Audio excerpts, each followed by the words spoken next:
Hey everyone, so I'm sitting in the car in the parking lot. I told you it's my favorite place to record. I'm like in a Home Depot parking lot and the sun's behind me. I just went grocery shopping.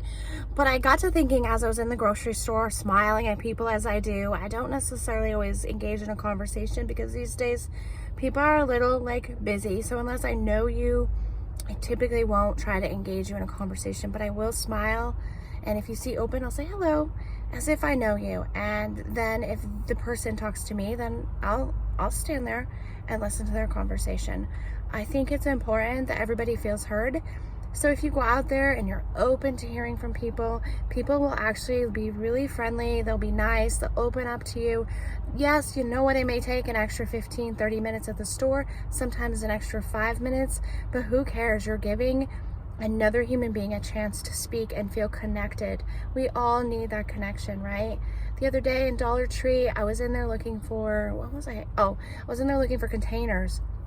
And I found them and I was so excited. I found this container for hard-boiled eggs to put in my fridge and I was just so excited. I'm literally like, oh my gosh, because I can't withhold what I'm feeling. I just kind of don't care who's around. I act the way I act all the time.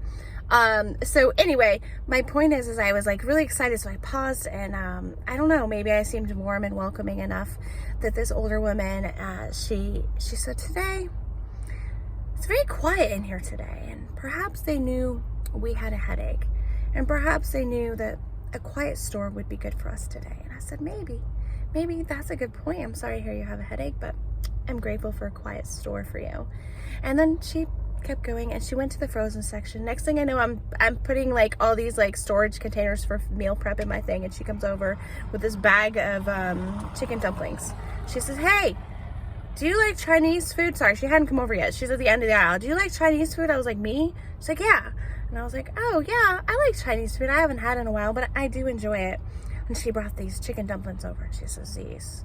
She's like, I lost my husband, so I don't cook big meals anymore. And so these things, these chicken dumplings, just a little bit of oil, olive oil, whatever your salad oil, whatever you use for oil, heat it up in a frying pan, drop these dumplings in. They are delicious.